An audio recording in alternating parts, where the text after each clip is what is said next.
Assalamualaikum warahmatullahi wabarakatuh. Nama saya Salwanisa Zalpahabi, main kelas 3B. Di sini saya akan menyampaikan materi sosial linguistik tentang bilinguisme dan diglosia. Nah, apa sih yang kita pelajarin dalam sini? Banyak banget loh. Kita akan belajar tentang bilinguisme dan diglosia.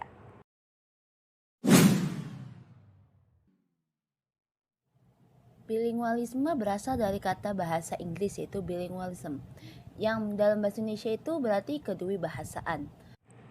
Secara umum, bilingualisme berarti penggunaan dua bahasa atau dua kode dalam satu kalimat.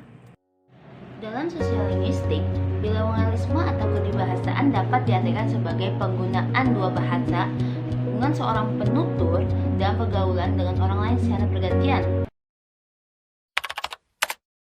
Nah, contoh bilingualisme adalah ketika berada di masyarakat A, maka akan menggunakan bahasa masyarakat A, dan jika ada di masyarakat B, maka akan menggunakan bahasa B.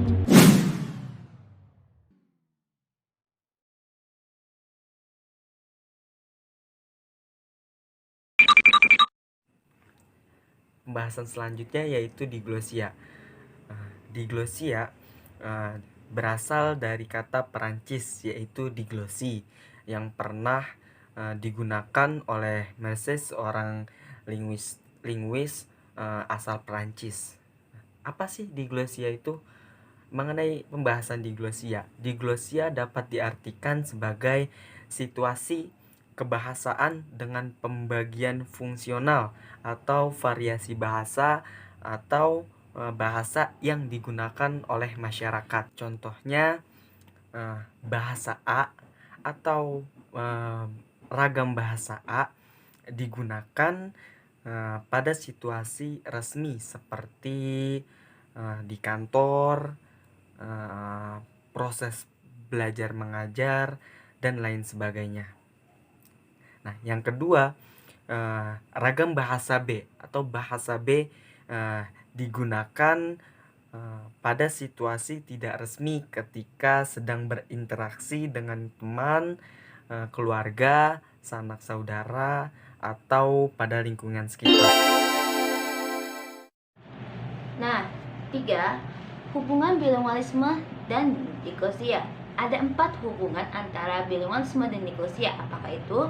Yang pertama, bilingualisme dan diglosia. Yang kedua, bilingualisme tanpa diglosia. Yang ketiga, diglosia tanpa bilingualisme. Dan yang keempat, tidak diglosia dan tidak bilingualisme. Nah, apa aja sih hubungan itu? Nah, mari kita lihat. Nah, yang pertama ini adalah bilingualisme dan diglosia. Apa itu bilingualisme dan diglosia? Masyarakat bilingualisme dan diglosia adalah yang sudah mengetahui mana ragam bahasa bahasa rendah, R itu kita tingkat rendah, dengan ragam bahasa T yaitu bahasa tinggi.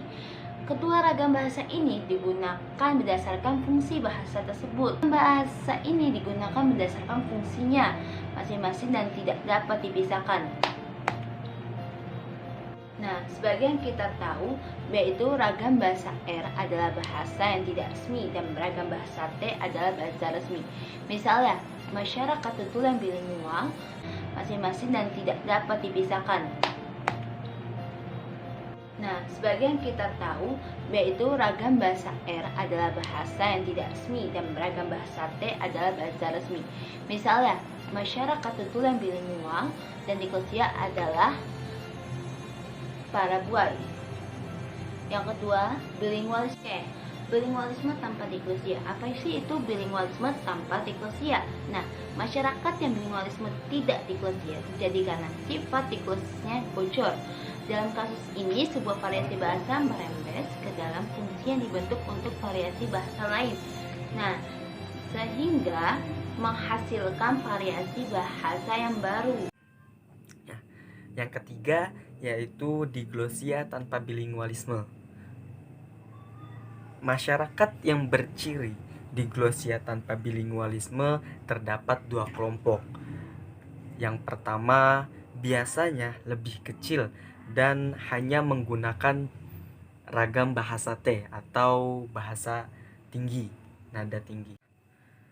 Kelompok yang kedua yaitu kelompok yang lebih besar yang hanya menggunakan ragam bahasa R, bahasa rendah. Contohnya kita ambil dari sejarah dahulu di mana penjajahan yang ada di Eropa atau Rusia, ketika orang-orang kerajaan hanya menggunakan ragam bahasa R atau ragam bahasa rendah, itu dinamakan kelompok yang lebih besar, kelompok orang yang lebih besar.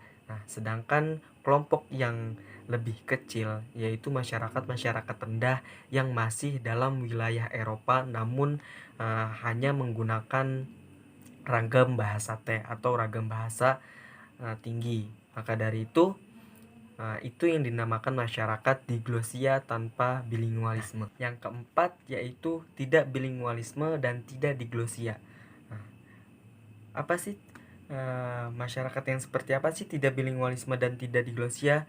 Masyarakat yang tidak bilingualisme dan tidak diglosia adalah masyarakat yang hanya menggunakan satu bahasa tanpa variasi dan digunakan untuk segala macam tujuan. Dapat kita ketahui bahwa masyarakat yang tidak bilingualisme dan tidak diglosia hanya mungkin dapat ditemukan pada masyarakat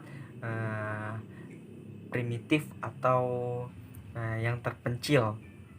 Jarang sekali ditemukan dalam situasi. Semoga penjelasan ini bermanfaat bagi teman-teman sekalian. Terima kasih.